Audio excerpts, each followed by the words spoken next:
Good afternoon. Welcome back to United TV. We're going to be covering Matheus Fernandes' most recent stories I've seen this morning. Also, maybe a bit of a bonus for Man United fans.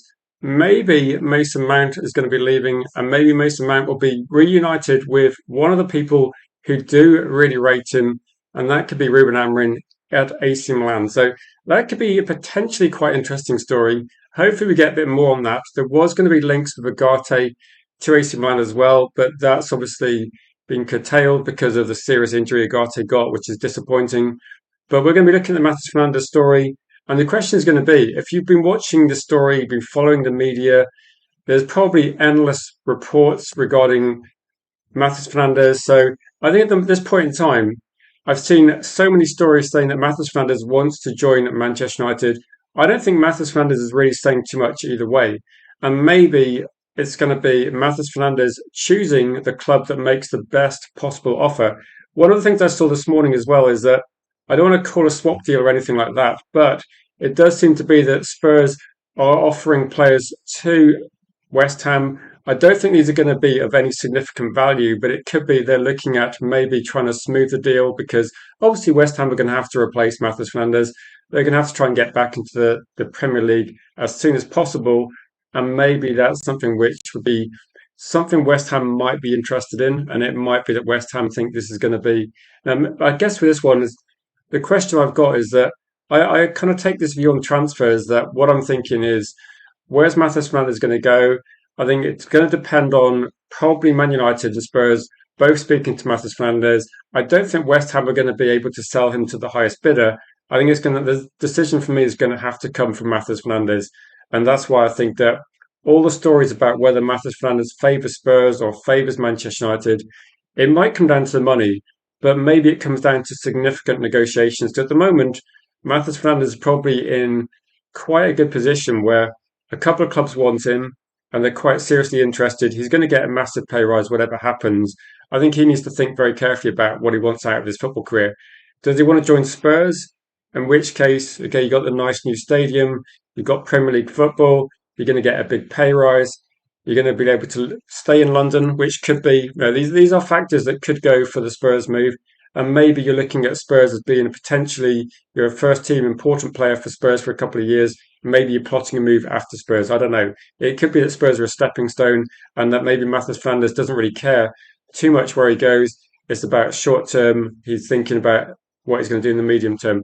If he joins Man United, I think you'd have to expect that for Man United fans, if you're going to be joining Manchester United at the age of 21 with potentially a long football career ahead of you, Man United are not going to be looking to flip the player for a profit in a couple of years' time. So if you want to be part of Manchester United's rebuild and you want to stay for a significant amount of time, to be honest, I think if Matheus Fernandes only wants to stay at Man United for a few years, I'd probably be maybe slightly put off the deal. But I think at this point in time, 3 years is quite a long time in football. So I think Man United can easily like at least get these deals done and move on and try and get another deal done.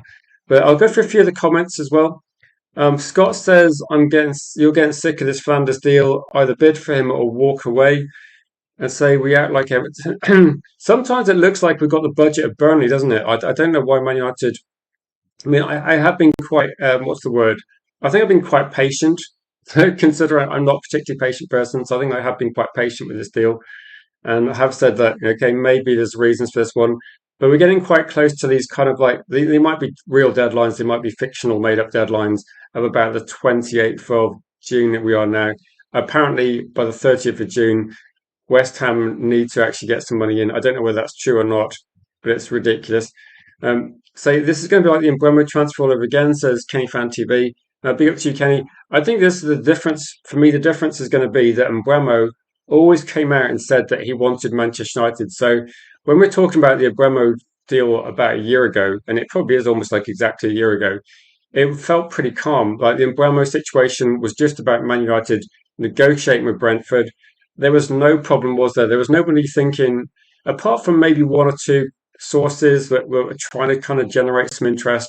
And again, they were trying to link Spurs to Mbeumo, but Mbeumo pretty much said, I'm going to move to Manchester United or I'm going to stay at Brentford. So there was no drama last year.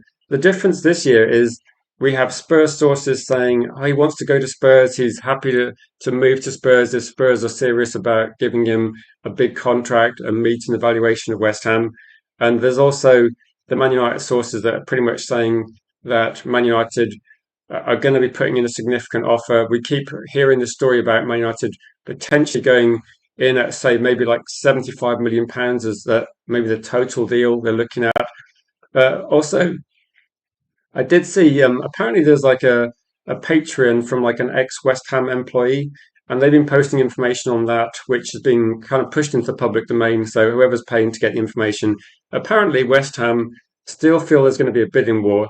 They still feel they're going to get about 85 million for Matheus Fernandes, which for me still feels a bit too high.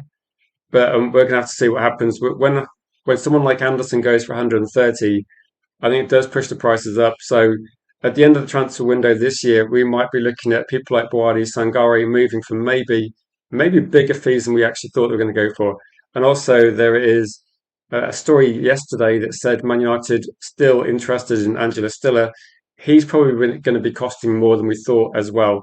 And I think actually the most recent thing that I saw regarding say João Gomez as well, that Atletico Madrid are maybe agreeing terms with him. So potentially we might see a revisit of some of these players we thought had, pretty much Man United had ignored.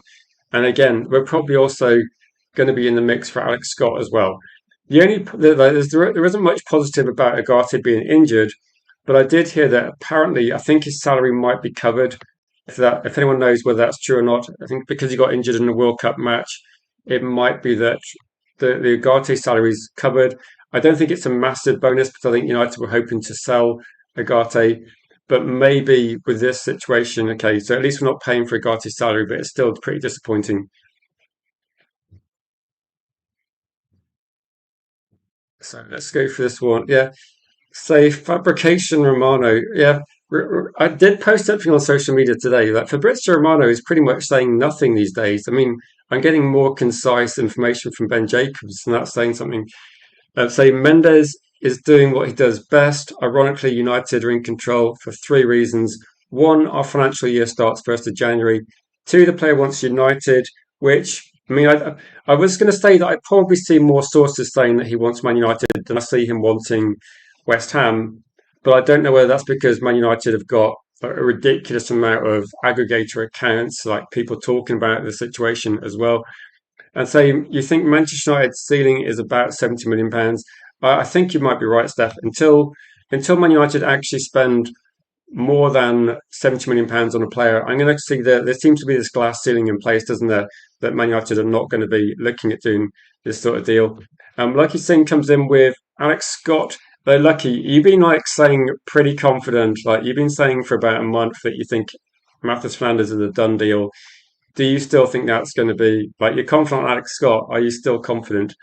I was going to say actually the only positive about the Ugarte situation, which again there is no positives really for the player or the club, but it does mean that Man United we don't have a backup option of keeping Ugarte as a playing member of staff, do we? Ugarte is not going to be kicking a ball for at least 9 months, it seems. So if he's probably not going to be doing much until the end of the year, and then in terms of being up to speed. There's no way I can't see a guy kicking a ball in the Premier League again. Like to get back for a recovery from his injury, to get back anywhere near where he used to be. I think that the Premier League would just be something he shouldn't be even be considered. So I think it does, in a weird way, kind of force Man United's hand. Like we have to try and get two more midfielders in. And if somebody posts something online again saying Man United are going to sign at least one midfielder, I'll probably just lose it because Man United have got Kobe Mainu, and Edison. That is Manchester United's midfield. We're going to be playing 2 games a week minimum at some stages of the season. And I think Mainu, like I do really rate Mainu, but he's not going to play every single match. And the same way as Edison, he can come in. He's not going to play every single match. It's ridiculous, isn't it? So no, I think United are going to be signing two more midfielders. The question is going to be which one. And if Manchester United don't sign Matheus Fernandes, then it feels a bit like we've just done like I don't know. I don't know how to describe it. It feels like we just wasted several months of pretty much like meetings, endless discussion. We've been in talks with Matheus Fernandes' side for at least a couple of months now. I think I said about a month ago it was like 6 weeks. So it could be like close to it, like 8, 9, 10 weeks now. And if Man United do all this groundwork on Matheus Fernandes, it feels a bit ridiculous, doesn't it, as well? But do you know, it feels a bit like we like the Anderson train kind of ground to a halt. We all jumped on the Matheus Fernandes train. A few of us jumped on the too many train, hoping that would have some sort of future. We're still not sure about the too many situation. But now it seems that there's probably like three main targets that are being talked about. Alex Scott is definitely emerging, and if Man United are going to sign two midfielders, because we do have to sign two, are we going to be going for Alex Scott, Matheus Fernandes? Because that for me would be interesting because it would effectively have a very young midfield. So there would be a lot of pressure on Man United to develop these players. I think that the idea Man United are going to buy the finished article, I think we have to move past because it doesn't seem to be the case, does it? It seems that Man United are going to be signing players that are better for the future. So we better make sure our coaching and development is up to speed as well. Big up to you, Wiz better says, if all those links that we're still interested to all those midfielders are true, so I hope it's to keep the player so interested in us and so rather than Ineos not having a clue or a plan.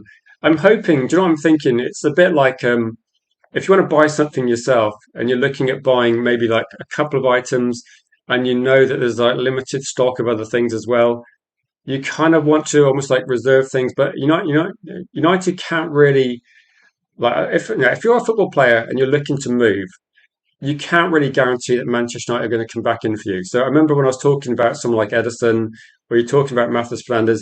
If you're Matheus Fernandes, and you must be looking at the media as well, you kind of like talking to Mendes.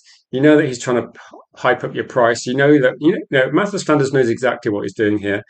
But the question is going to be that for Matheus Fernandes, if you do want to join Man United, at some point you have to be careful because Manchester United, Belieber was so keen on joining Man United, and the price that Brighton wanted or was expected to want, and they weren't interested in selling him a year ago. You can miss out on your dream move. So if Matheus Flanders wants to, if there's a part of him that really wants to join Man United, at some point you've got to stop taking the piss. Just say you want to join Man United.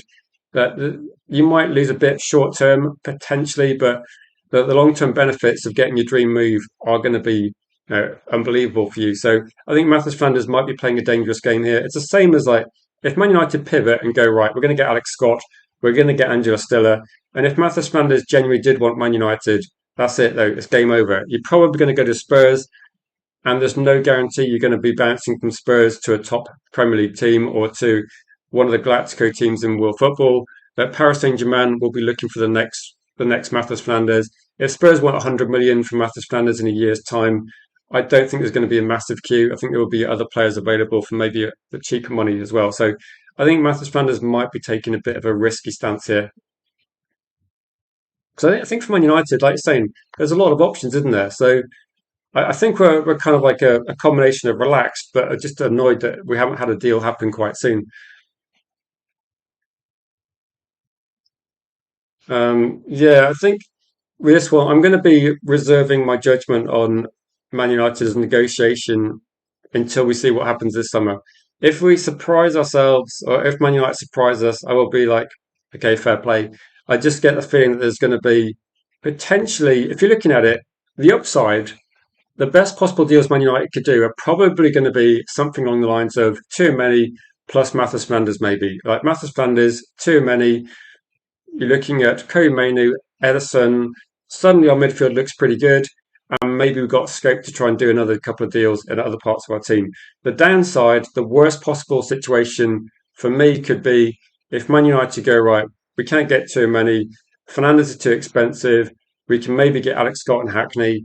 And again, they're not terrible players, but it wouldn't feel like Man United have got the best players available. It would feel a bit like these are the sort of players that were not top targets for Spurs. They're not top targets for, say, Liverpool, Arsenal, and Man City. So it would feel a bit like we're going to Plan B or C. And for me, that's it's not as bad as what could potentially happen if Man United don't address midfield. But for me, the downsides could be worse than like for me the upside is there. But United need to be a bit more proactive.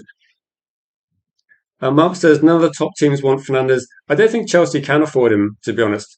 I think with also this, like Spurs are going to be under a bit of pressure to actually try and get some deals done, aren't they, as well?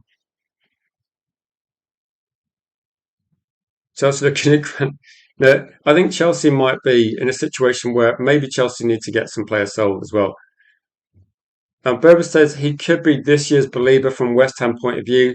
So taking the money or risking being worth half in a year. I suppose the difference is like for this one, Ryan, is that Man United went for believer right at the end of the window, and at the moment, like if you look at the situation, like Carlos Belieber was on a fraction of the salary Mathis Flanders was on. Brighton weren't relegated. Brighton hadn't really planned like to sell Belieber that season, whereas I think with West Ham they're kind of forced to sell Mathis Flanders because they've been relegated and they're looking to try and get the best possible price. So the difference is going to be that I think West Ham are expecting to sell Mathis Flanders, whatever they say. Brighton, though, I think Brighton had done all their transfer business and we approached Brighton right at the end of the window, didn't we? So we had about a week, 2 weeks left before the window shut and we just left it way too late. So this is like about 2 months before that, isn't it? So nearly 2 months before that. So I can't see it being the same situation because if Man United were trying to get Belieber last season and Brighton had put a price tag of about 85 million, I think Man United could have got a deal done for like something similar to what they're prepared to pay. If rumours are true and Man United were happy to pay £70 million for Belieber, I think they might have gone slightly more to get that deal done, like maybe 75. So I think we could have seen a deal done for sure. I think at this point in time, though, for some reason, I guess the difference is going to be like Belieber had a good season in the Premier League. Mathis Fernandes had a good season in the Premier League. If Manchester United were happy to spend, say, 70, £75 million on Belieber, why do Man United think they can then lower the price? I know West Ham have been relegated, but if you're looking at the players comparison, then if Man United think Mathis Fernandes is one of the best players available, the same way they thought about Belieber, I think it's a bit unrealistic to think the prices are going to be cheaper because all prices seem to have gone up quite a lot. But if you've got any thoughts or questions or anything you want to be saying, then say Fabrizio keeps saying it's who pays the most. If Fernandez doesn't want to go to Spurs, he doesn't have to. Exactly. I think Fabrizio doesn't really know what's going on and is putting out a lot of information every single day, saying almost the same sort of thing. And it's a bit annoying, isn't it? But I'm trying to find information out, and I think everybody else is probably looking at information, and most YouTube channels are probably saying the same sort of thing. But I would say, like, if you put yourselves in Mathis Fernandes' situation, is there any reason why you go to Spurs? Even if you're a Spurs fan, you've got to look at it and say, why would Mathis Fernandes take a club not in the Champions League for maybe potentially slightly more money. But I'd say with Man United in the Champions League, with Champions League bonuses we pay to players, and actually some of the contracts we've got now, is a significant amount of money you get if Man United finish in the Champions League. And maybe it's like Man United contract are becoming a bit more bonus orientated, a bit more like in terms of like if you get a base salary, it might be slightly lower than it used to be. But with Champions League football and potential bonuses as well for other things, I think Man United would be offering a deal pretty similar to Spurs. I just can't really understand why.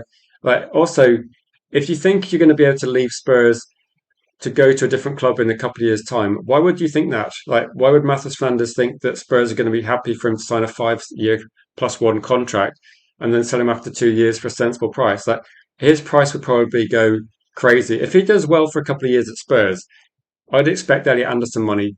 Like if you're going to have 2 or 3 years in the Premier League and become one of the better players, and Elliot Anderson's gone for 130, I don't think that Mathis Flanders is going to be affordable for many clubs in a couple of years' time.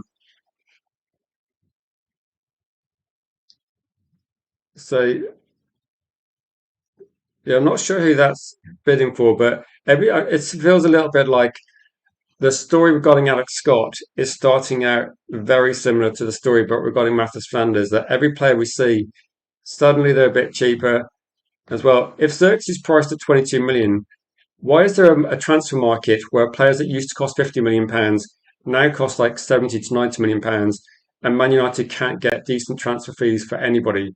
It seems ridiculous. Like if Xerxes goes to Serie A and becomes one of their better players, and he was one of their better players a couple of years ago, it seems ridiculous that Man United can't get anything resembling a sensible transfer fee. 22 million is pretty much the figure that people are selling players from their academy. Like if you look at the likes of Liverpool, Chelsea, Man City, they're selling players for about 15, 20 million that are barely played. So it seems ridiculous if Man United can't get better money. This one. And BHG Melps, he does say a reasonable amount of the same sort of things, doesn't he? Lucky says Alex Scott, 65 million. We're going to buy him. Say, I think we're the West Ham owner. I think West Ham know he's for sale. I say, are you missing something about the pursuit of Fernandez? This deal doesn't make sense, even if it went to a 4-3-3. I don't know. I don't know. With Man United, there must be a few reasons why they want Matheus Fernandes. It doesn't make sense to go and look at Matheus Fernandes as like a player you have to sign. Like I think he's a good player, but I would say regarding like what he's good at, I suppose like does he complement Kobe Mainoo? I mean, he's got a good engine. I think Man United are looking at potentially players that are going to be able to bring maybe a higher work rate to their team. And I don't know. I think there must be maybe a bit of desperation that some of Man United's other targets were not available. I think Matheus Fernandes is always a good option at a certain price, and he's probably become less of a good option. If he becomes 85 million, I don't know. I think you can get other players that are offering more, maybe. So it depends. If you're looking at him as if he's a 75 million pound player, are people still on board with this deal? I don't know. Is there any news on Bruno Guimaraes to Arsenal? Could we hijack that deal instead? I, to be honest, I think Bruno Guimaraes, given his age, I don't think Ineos would be looking to get him. But in terms of like what I saw, I think I saw something yesterday. It seems that Arsenal have done a bit of sort of research on Bruno Guimaraes, and I don't know if they've actually made a hard and fast offer. But it seems that I think Arsenal are looking for players that are, in their peak, ready now, aren't they, to win things? So I think of Arsenal, they're probably looking at can they try and get over the line in the Champions League? Are they going to be trying to get another league title at Arsenal? So for me, it's like Arsenal sign players that are pretty much in their prime. For Man United, like Bruno Guimaraes is going to be on a big contract for sure. It would be interesting if Bruno Guimaraes leaves Newcastle. I think that's potentially devastating to Newcastle. They wanted to build around Bruno Guimaraes. He's been pretty much the kind of talisman for the last couple of years. It's a bit like Manchester United. If Man United hadn't won the Champions League in 1999, for example, can you imagine like their most important player like Roy Keane being poached? So I think if Bruno Guimaraes leaves Newcastle, Newcastle are done, aren't they? Like Newcastle will struggle because I think Tonali's probably going to leave. But I think United would. I don't think United would be looking at Bruno Guimaraes that based on his age. So I think he's definitely a good player. Apparently, he's supposed to cost about £60 million. That was kind of the price point that was discussed about. I think we did a video on that about 2 months ago because Man United apparently found out that Tonali was 100, Bruno Guimaraes is going to be 60, and maybe that's going to be the sort of price where Arsenal go, actually, we'll get Bruno Guimaraes into our team and try and win the league again. So I don't know. There was speculation, wasn't there, that Arsenal were looking at Tonali. Maybe Arsenal are looking to spend quite big on attacking players as well. So maybe Bruno Guimaraes fits their model a bit more. I think he's better than some of their midfield options, but we'll have to see. Maybe if you keep mentioning it, Steph, maybe eventually Newcastle fans will get angry and let us know what's going on. But so if West Ham owner agrees to sell, yeah, I still don't see Matheus Fernandes going for 85. I think that's why it's taking a bit longer. I'm guessing that Spurs are happy to pay 85, and Manchester United think 85 is just ridiculous and would like trying to get a better deal. Maybe United are going to have to offer 70 guaranteed with a few add-ons. So it might be that we have to go a little bit more. But I agree. I don't see why Matheus Fernandes is worth this sort of money. Then Andy said, I read somewhere that our CEO is not going to be dictated to by agents. I remember that. I remember when we were talking about Mbeumo a year ago that I think it was Barada who said there's a certain figure where if the price goes beyond that, Manchester United cease to become interested. So it might be that we don't know where Man United draw the line. I think a few of us are guessing about 70, although I think the Embremo deal actually ended up being about 71. So it might be that Man United see 75 as like a cap, and it could be that Man United are offering like 65 plus 10 or something like that. And maybe West Ham feel they can squeeze a bit more out of the deal. So it could be close. And I think Spurs are maybe like Spurs have been essentially Spurs are probably worried about another relegation fight. And I think Spurs are also, if you're looking at Man United last season, we spent quite big on attacking players. And I think Spurs have got the same situation that as a Premier League club like United, Spurs, Chelsea, you cannot risk dropping out of the Champions League for too many consecutive years because financially you're going to be crippled in trying to compete with other clubs. So what you can see at the moment in terms of the way the Premier League is going is that Man United, we managed to finish third in the Premier League last season, and it looks that maybe like you can't take finishing third for granted because every single team in the top 10 of the Premier League is probably going to be strengthening. And Spurs, despite a disaster season last year, they're looking to throw money at it because Spurs know if they miss out on Champions League football for a few years, it's going to become more difficult to compete with the top teams because Man United, Man City, Arsenal, Liverpool, all these teams are going to be signing good players year after year, and players do gravitate where the money is. So it might be that Spurs feel like they need to take a bit of a gamble, spend very big to try and get back into the Champions League. And Manchester United should be looking to stop Spurs. Like Man United finished way above Spurs last year, way above Newcastle. We should be looking to get their best players, not let them try and overtake us next season. I don't give a shit how much some of these players cost. I don't think Man United should be having a cap. I think Man United should be looking at Newcastle in terms of like the way I walk around a shop and just go, right, I want Lewis Hall because he's a better player than we've got in that current position. We should get Lewis Hall from Newcastle. We should be looking at West Ham as like someone we can pick the bones off after being relegated. So we should be buying the best players as well. And if it's going to cost 85 million, I still feel like it's too much. But if Man United have got a plan in which Matheus Fernandes fits, which again, we don't know 100% the plan, then we should be looking to try and go for this deal and just get it wrapped up and then moving on as well. But I don't think United should be even contemplating letting Spurs beat them. If we think there's going to be a player we should get, we should just be going straight in aggressive with our best offer. If we think he's worth 70 million or 75 million, just make the offer. If it's refused, we can just walk away and potentially, get a potentially better player as well. So if you've got any comments or questions as well, please get them in. It's probably not going to be the longest stream today, but I will be trying to cover a couple of different things I've seen as well. So we will be looking at the potential Mason Mount exit, which I'm sure people will rapidly recover from if this does happen. So I'll quickly put that on the screen and let me know what you think regarding this story. Oh, also, I did see this as well, that apparently Manchester United still linked to too many. I know this is Fabrizio Romano, so it's probably not something you haven't already seen before a lot of times.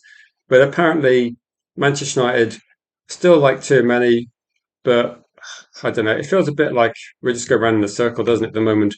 No one knows if too many is going to actually leave the club. So I thought I'd cover something different and try and give you something that is a bit of a different news story and say what is the likelihood of this.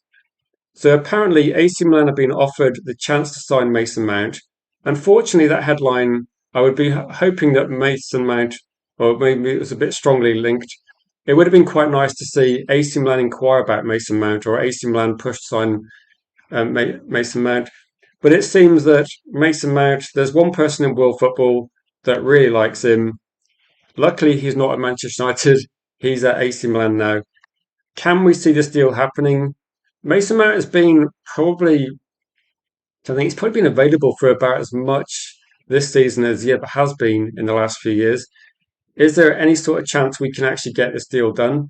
His salary is going to be pretty high, but if you remember about a year ago, when we were talking about Marcus Rashford, and there was links with Marcus Rashford and AC Milan, there was potential there that this deal could get done. AC Milan would maybe be able to afford to take care of Rashford's salary. That's what we thought about a year ago. And it might be that they had some provision for a certain amount of expensive players. But again, this is one where his contract's obviously very high. AC Milan, whether they feel they can get this deal done or not, I'm not sure where AC Milan finished in the league, but there's not a lot of difference between some of the top Italian teams. So maybe with Milan, they might. Ruben Amorim, I'm guessing, without actually seeing AC Milan next season, I'm guessing that Ruben Amorim is going to stick to his system. Maybe he's going to be looking at the same way he tried to play at Manchester United. It will probably work better in Italy because the competition will not be as good. So I don't know how if Ruben Amorim is going to be able to replicate what he did at Sporting at Italy, but it's probably going to be a bit easier than it is trying to do it in the Premier League. The question is going to be is will Ruben Amorim get significant say in transfers? Because I'd guess from my point of view that Ruben Amorim, Mason Mount was one of his favourite players. Mason Mount knows what Ruben Amorim wants. The money for the transfer fee wouldn't be particularly high. It's reported to be about 20 million.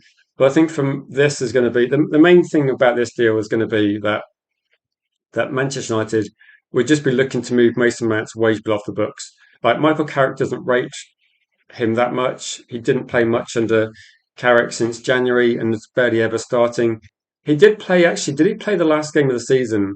Where I think he played quite well. So I think he might have got a few minutes towards the end when Man United were like Casemiro left a game before the season finished.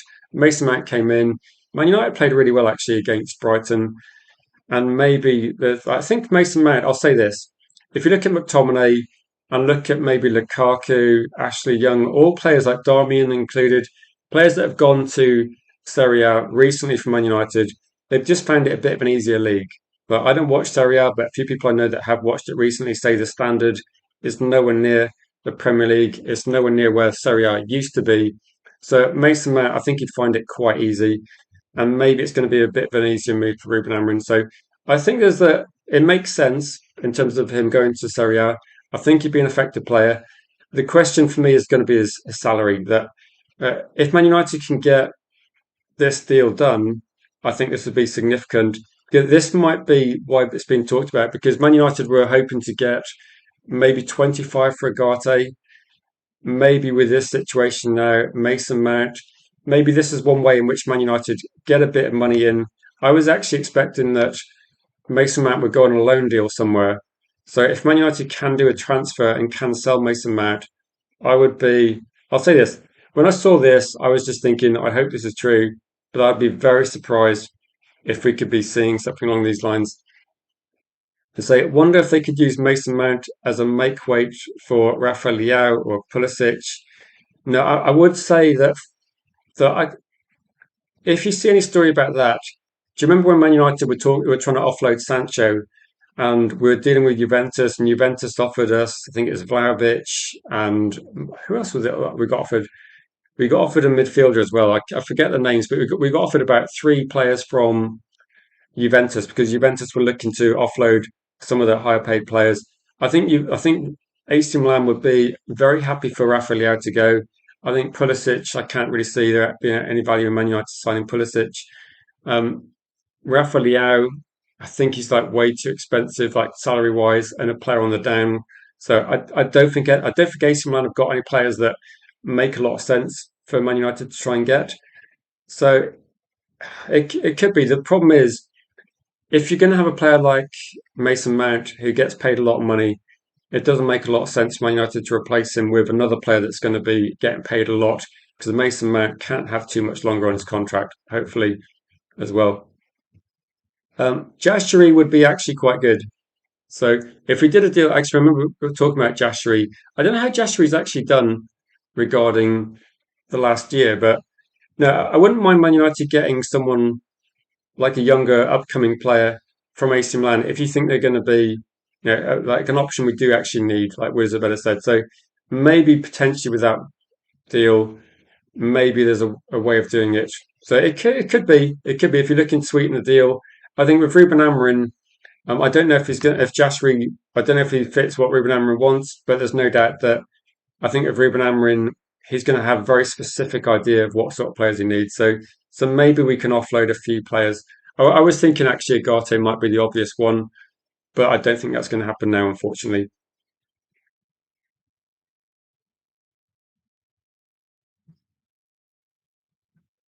Lucky says you're hearing Enzo Fernandez huge bid going in.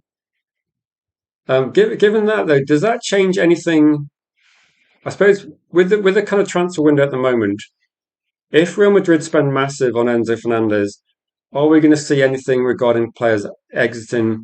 Does the too many chapter have like another twist in its like story? Are we going to see?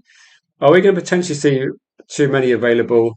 But if he is available, do you think Man United would be potentially, again, this is going to be a bit speculative at the moment, but is there any chance that Man United are just effectively just wasting Matheus Fernandes' time where too many is the main target? But a lot of us are probably losing patience with Matheus Fernandes' situation, not with him particularly, but just with the situation that Man United seem to be unable to get this resolved or seemingly inactive. It might just be that they're keeping things confidential, but from the outside, it doesn't seem like a lot's happening.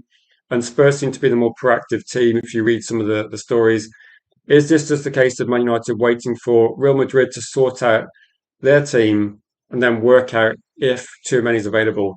It might be that Real Madrid want to try and sell Camavinga first, and it might be that too many deal only becomes available if too many is pretty much sure that Real Madrid want him to leave the club.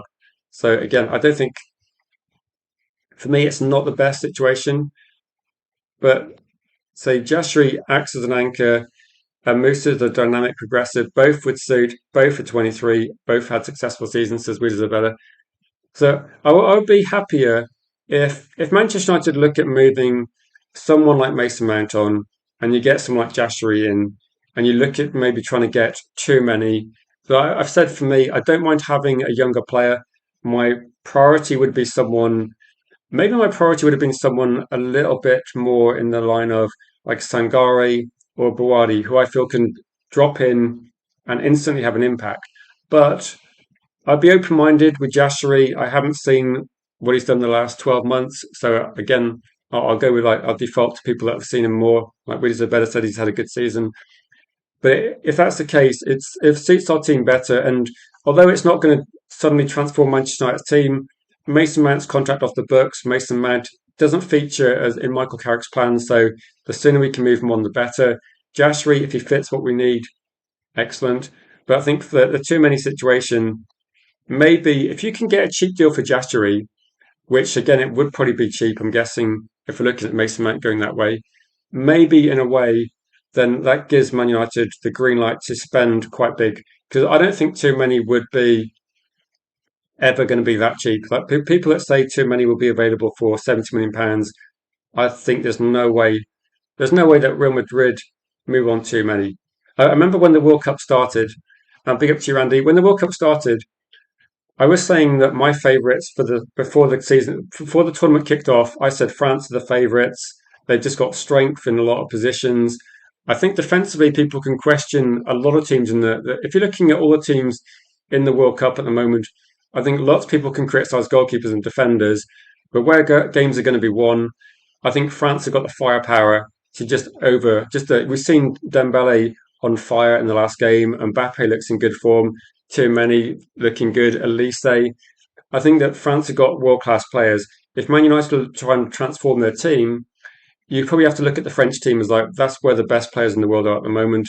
I've watched a few games. I've watched Spain a couple of times. They look nowhere near the level of France. And again, obviously, it's difficult to tell at this stage of the World Cup. But when it gets to the knockout stage, I think we're just going to see that there's no way a player like too many is going to be available for £70 million. If you look at Matheus Fernandes and West Ham think he's 85 million, I mean, we just seen Elliot Anderson move for 130 on a 300k a week salary. Too many.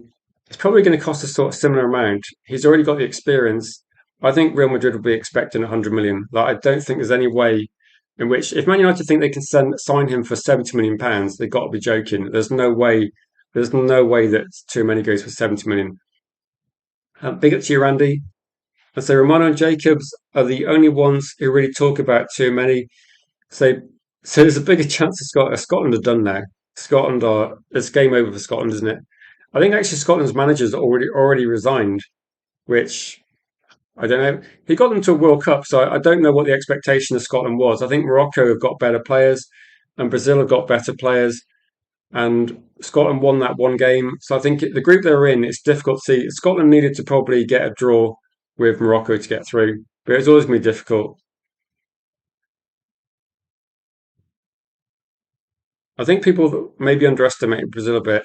Like Brazil looked pretty good, and actually, based on what I've seen at the moment, I would say Vinicius Junior has been one of the more impressive players for me. That I always was expecting big things from like the kind of superstars in the sport, and I was thinking that maybe like you'd see, maybe Elise actually. Elise is looking like genuinely a top player as well for France. You're always saying Real Madrid won't be spending that kind of money with the midfield they got today. So yeah, maybe, but it means like you're saying you think that Enzo's going to be 114. I suppose the is there a danger that with what we're looking at as well, is there a danger that all the transfer fees are going to be astronomical? Like I know it's kind of early in the transfer window, but are we seeing like with the A Anderson deal, is that going to pretty much push every single price up? And does that affect Man United's plans, or are we just gradually coming to terms with it? I did a short video yesterday where I was thinking like Man United might have this plan of what they're going to do in the transfer window, and they probably budgeted it and they go, right, we've got this much money to spend. This is how much we think we're going to have to pay for players. I'm just wondering whether they've got everything kind of prepared. And the transfer window, when we first saw the story about Elliot Anderson, maybe we saw Forest wanted 125 million. Most of us thought, okay, that's ridiculous. There's no way they're going to get 125 million. But they've got 125 million. They got 130 with all add-ons, etc. So, are we actually seeing that maybe Man United kind of have to reevaluate and work out? So, whatever Man United thought players are going to cost, you're probably going to have to add 20% in the short term. And so, it might be that Man United go right. Actually, we wanted to get Anderson, but 125 is way too much. And wonder whether we're actually then looking at options like C and D, and it could be that as well. Um, I'll just say everybody's entitled to their opinion, but no one knows for sure at the moment what's going to happen. My best guess is going to be, I said this on a short video yesterday. My best guess is that Man United sign Matheus Fernandes. I think the too many deal. Ben Jacobs and Fabrizio keep talking about it. So what I'll say is this: if nothing happens with too many, don't forget who kept hyping you up. Fabrizio Romano, Ben Jacobs. If there is something, and if Man United do by some, it feels like a miracle to me, but if Man United do sign too many, then maybe I'll say on the stream, if Man United sign too many, I'm going to say fair play Fabrizio, fair play Ben Jacobs, but I just don't see it happening because I think he's too good.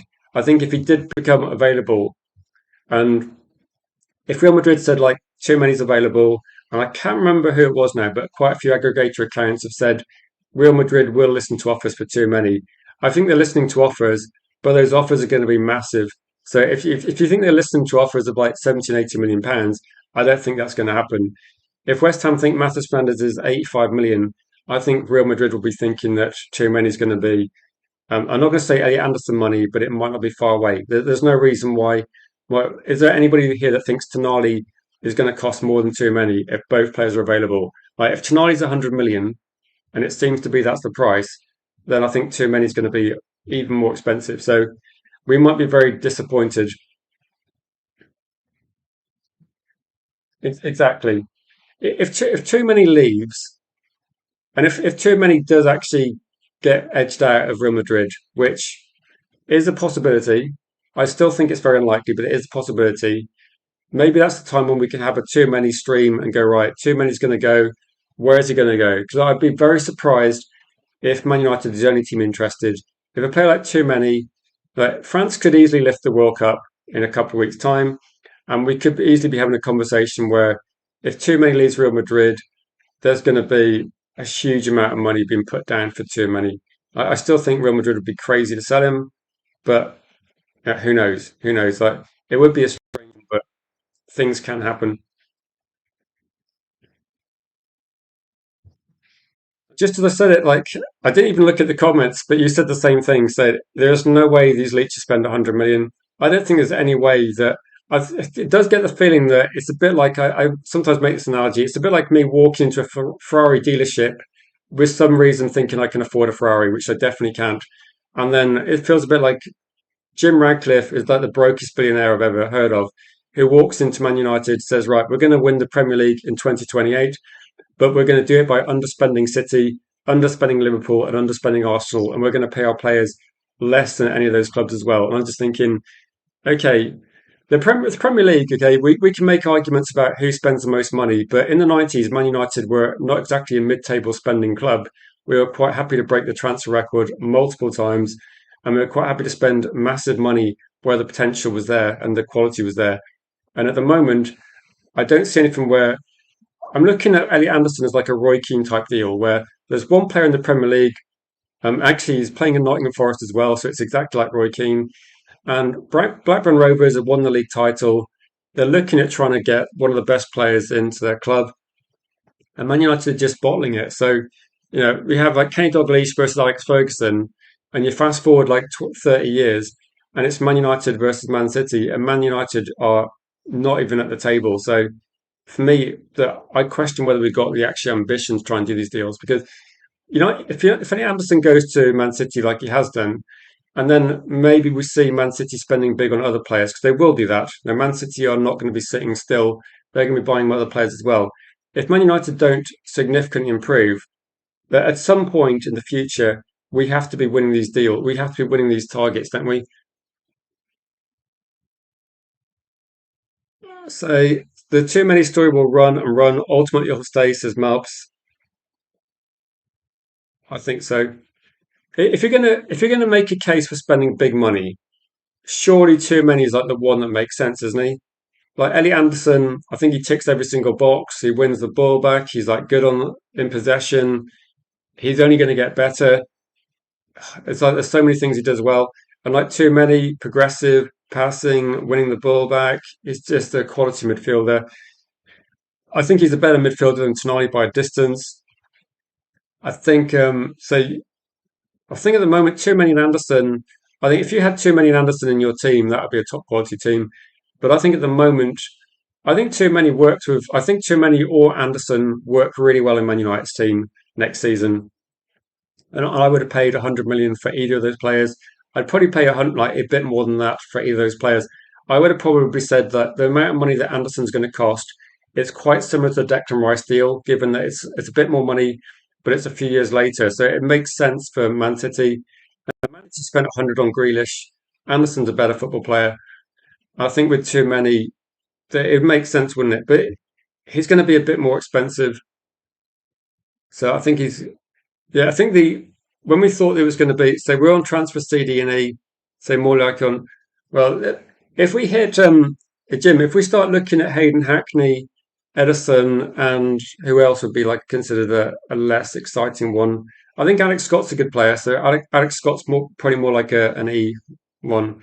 But no, A, B, and C were definitely going to be Tonali, Elliot Anderson, and too many. That's what we were told, weren't we? We were told one signing is going to cost like 100, like maybe 100 million. It's going to be one of these players. I think too many or Elliot Anderson felt like the biggest deal we could try and do. I don't want to talk too much about too many because I feel like it's not going to happen. But if you're going to spend that sort of money, he would be the one you go for.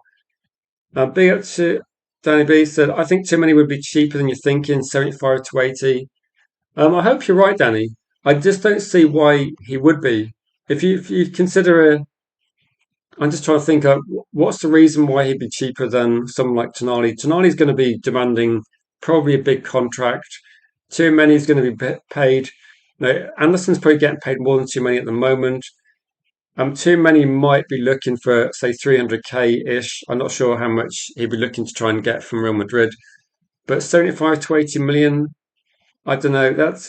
I'm just going to say maybe I'm pushing the price up because I think too many is really good. I just don't see why Real Madrid would sign a player like an Enzo and then let too many go for potentially like 40 million pounds or 30 million pounds cheaper. It just doesn't make a lot of sense.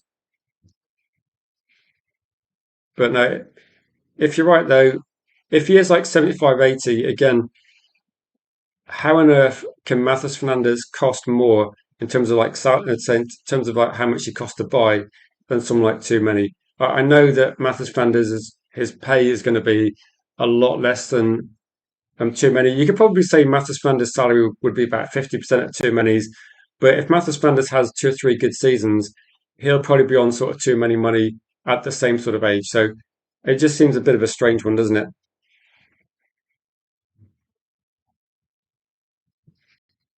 And he says Too Many is a Spurs player for you. Um, I think Tonali's good. I just don't see him completely transforming. And Ben Jacobs said Too Many is £70 million. So we'll have to see. The thing is, I'm not sure whether we're ever going to find out how much Too Many goes for because I don't think Too Many is going to be. I don't think Too Many is available for transfer, so I don't think we're going to find out how much Too Many actually costs. But if he does go, then I'm guessing he's going to cost. I've seen £70 million, and it probably was Ben Jacobs that said that. I just think he'll cost more. I'm not going to say he'll definitely cost 100, but I just think if Tonali cost 100, it makes sense. I would say I'd be very surprised if he cost less than. I've been very surprised if it costs less than whatever Fernandez goes for. So if Fernandez goes for 80, I would be very surprised if he goes for less than that one.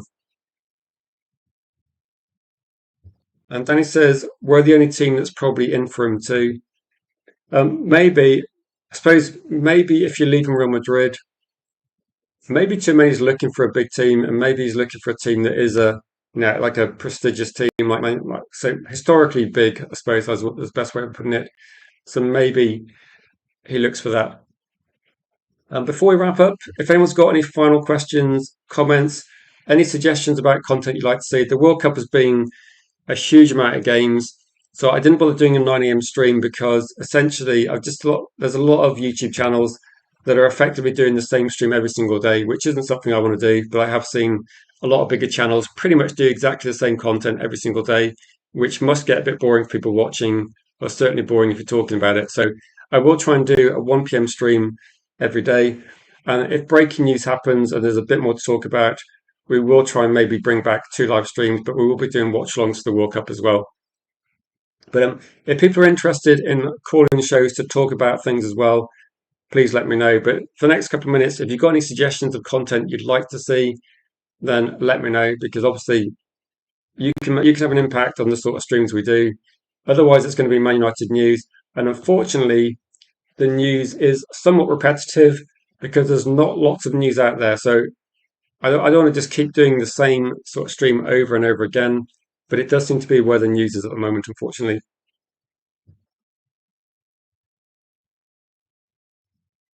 Um, I think we're going to see, like, we've gotten the World Cup. It's going to be different when the knockout stage kicks on. We're going to see, at the moment, there's a lot of teams where, when it becomes knockout football, we'll have to see. Like, Southgate's team actually did quite well in getting to finals, but I get the feeling that you're going to have to be more aggressive. I don't think you can defend against France and expect to get through. But England they've got Congo, haven't they, in the next round? So to be honest, that'll be interesting. Say free Kobe. Um, when I'm watching England play, I don't see how Kobe Mainoo can't get into that team. But I know people can. I think Jude Bellingham's been pretty good. Eddie Anderson's been okay.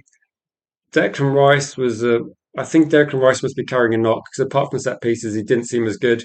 I think Kobe Mainoo might be a good option to start at least some point. I hope he gets some minutes soon. So I think he's going to be. He was probably England's best player in the Euros a couple of years ago. So I don't see why he can't get into the team. But it seems like he's just fallen down the pecking order a little bit. Again, not really a problem from Man United's perspective. 'Cause at least Kobe Mainoo's going to be fresh, but I think he's good enough to get into this team. I'd imagine that if Mainoo gets into the team, then we might see some genuine. Because I think at the moment the problem with England is there feels like there's pretty much like too many guaranteed starters, and I think Henderson coming on makes no sense. I don't know why Henderson's even at the World Cup.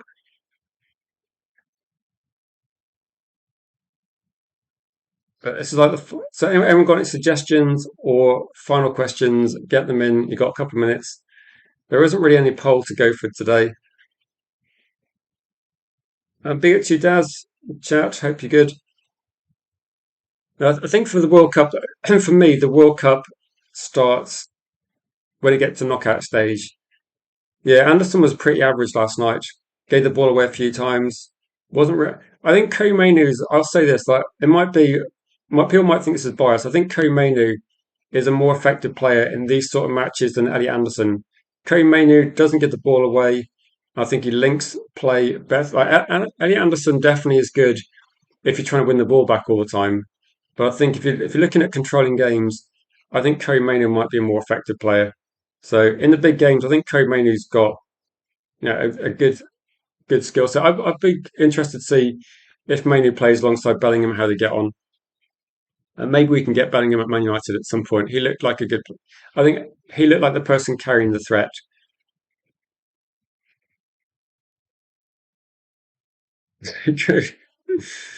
No, I think we need to free Mason Mount, don't we? We need to free Mason Mount and send Mason Mount to Italy. That's probably the next one. So maybe we need to get a free Mount campaign going because that's what we need.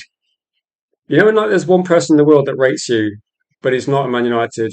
He's at AC Milan. Mount, you know what you've got to do. Like if the other option is going to Coventry, go to Milan. I think it'd be a great move for you.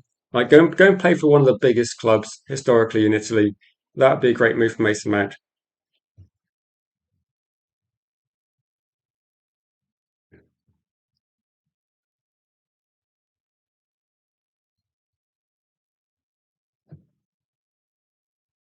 But any final questions?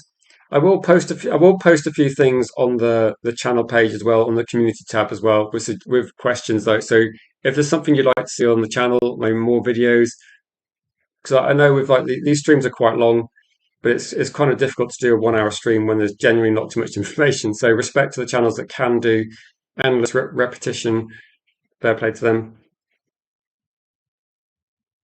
I mean, I would say with Mason Mount's plane tickets, he's getting paid 250 a week. He can pay those for himself.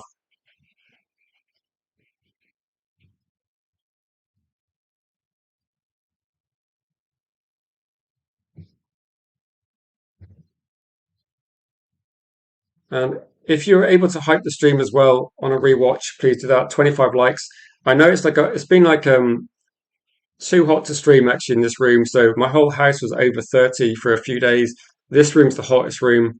So it was just, to be honest, it wasn't really worth streaming and dying of heat exhaustion just to tell you that there was absolutely no news as well. So maybe I should start doing Fabrizio style streams and just do very short content as well.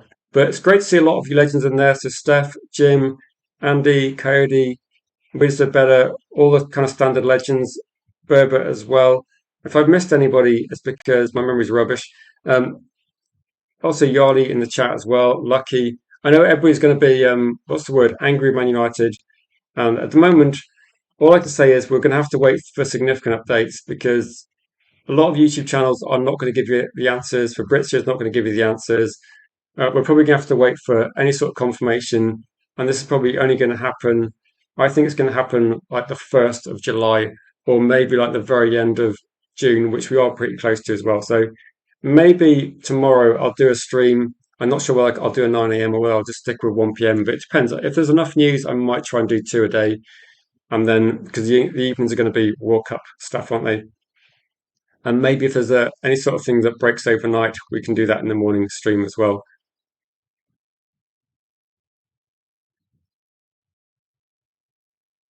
Yeah, no, I think we need to start saying every time Anderson plays poor, maybe not in the World Cup, but maybe after that. It depends.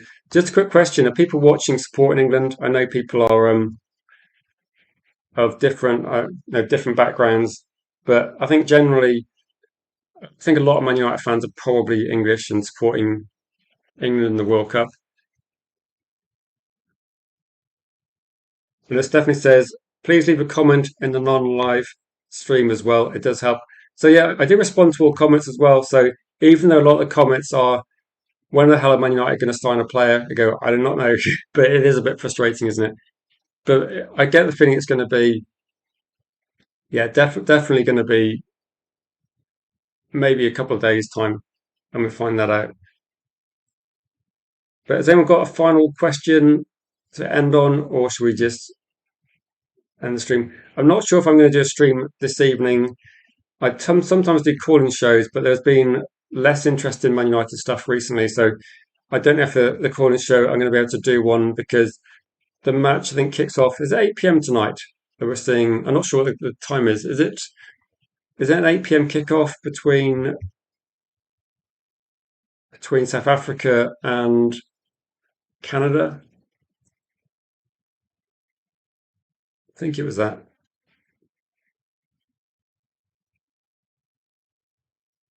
So maybe what I'll do is, if you're a subscribed member of the channel, which I think everybody is, then please check out the community page every once in a while. I will put some polls there to say what would you rather see. There's going to be obviously there's going to be some watch alongs hosted by G Wolf, which will carry on, and certainly some of the major matches we'll be covering the knockout stage.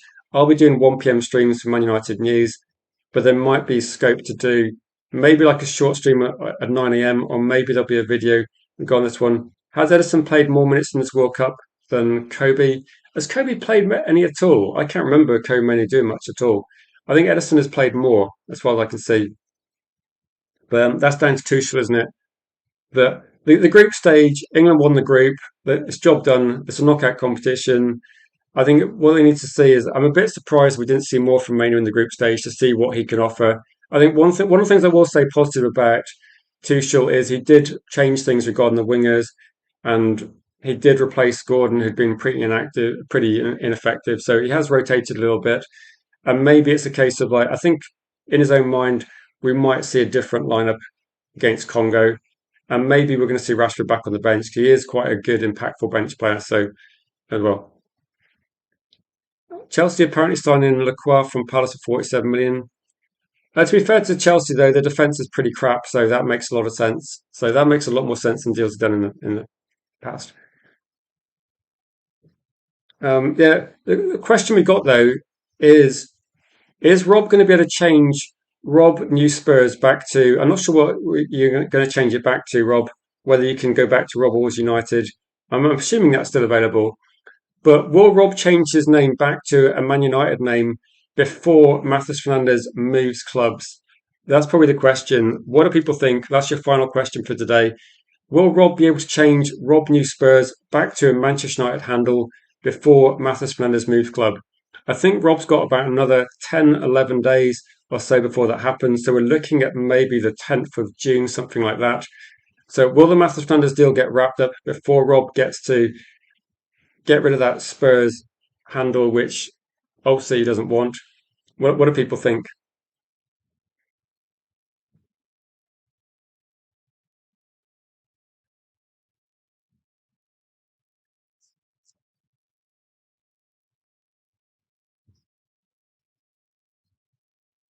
Yeah, we know Rob is always United, but other people don't know Rob might get confused as well. So 11 days, 11 days. Imagine though, Rob, though, that's quite bad, isn't it? For 2 weeks, people that don't know you might think you're a Spurs fan, which I don't know, it's pretty embarrassing. Not for you though. 1 minute.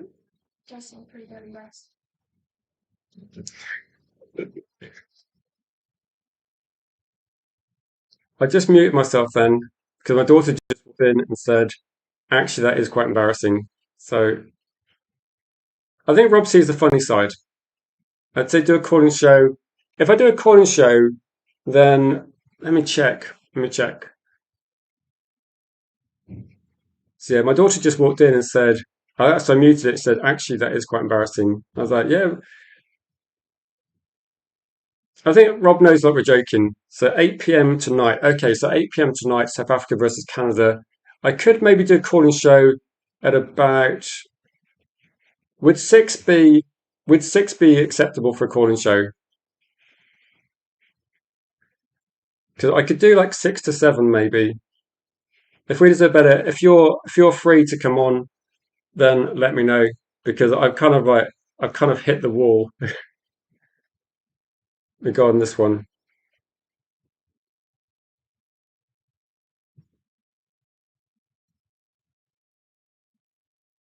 If Fernandez goes to Spurs, he's got to keep it. Yeah, if G Wolf was here, we'd have to have like G Wolf have like some sort of like bet. Maybe when G Wolf like bet does bets and things, maybe the bet should be to change his username to something like G Wolf loves Mbappe or something like that.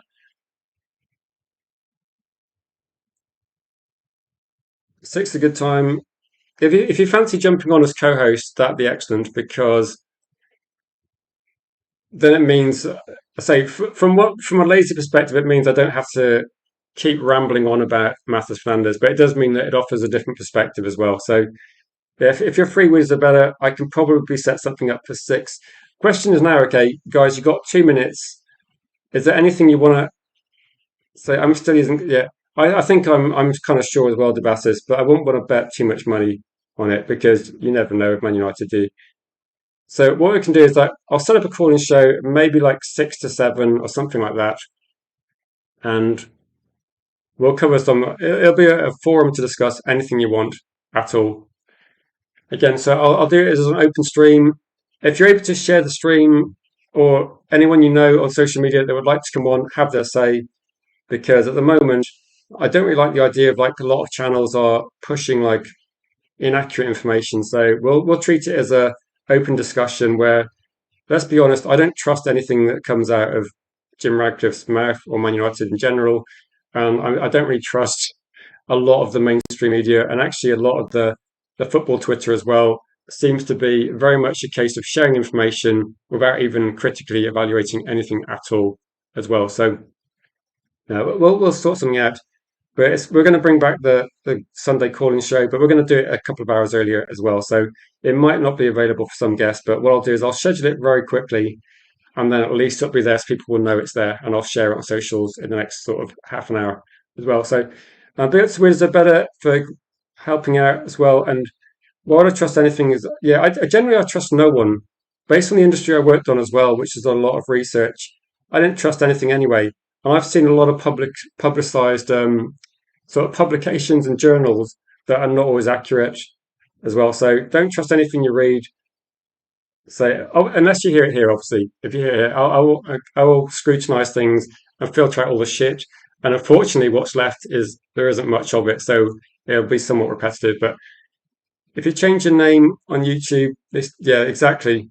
Don't change your name unless you're very happy about it. So Rob changed his name. Sorry, Rob. Sorry, this is kind of the Rob section. Sorry, Rob, about this, but everybody knows it's Rob. And Rob changed his name to Rob New Spurs. I don't know why. I think it's for a joke, and then he didn't realize that you can't change it back for 14 days. So if you change your name thinking it's going to be funny, then make sure you're happy to go in every channel with that new name as well. It'd be great to get for people also, like for Ryan or I'm trying to think who else has jumps on in the past. Cody, if you want to come on and like Russ, you've never joined a calling show, Russ. We're going to do one at 6 p.m. If you want to get involved, please do that as well. And then Canada versus South Africa. To be fair, actually, I don't know who's going to win this game, but so South Africa did well in their third match to get through. Canada looked like a decent team, but a bit vulnerable. I don't know. That for me is like a 50-50 one. I would say maybe home advantage Canada 55-45, but so Rob's a Spurs fan in secret. No one's a Spurs fan in secret. I would say I don't think you want to smug Gunnar on. It's up to you, Russ. It's up to you. If you're going to be smug, though, obviously, definitely not. Definitely not. No. But at least, Russ, at least you represent the kind of a sensible Arsenal fan that wasn't crying about Arteta for about 5 years. But anyway, guys, it's getting a bit warm. So what I'm going to do is I'll set up the stream for 6 p.m. Myself, Readers Are Better, will host it. Please get involved. It's going to be, I guess, a general Man United chat stream, but I'm actually finding it difficult to talk for a whole hour at the moment. But I will get some help tonight. So 6 p.m. I'll schedule it. I'll bother people by tagging them in and sharing it on the Discord. So if you're not on the Discord, please join if you want to be kept up to date. And I'll share it on socials on Twitter, which I'm not particularly that active, but I will post a few things each day. But in saying, guys, thank you for watching. Thanks for supporting the channel. If you're able to share, hype, and all that good stuff to try and reach new Man United fans, please do so. And saying, guys, in about 4 hours' time, we will speak to you for the calling show. And Ryan, come and join us. And anybody else that wants to come on, come and have your say, and we'll speak to you then.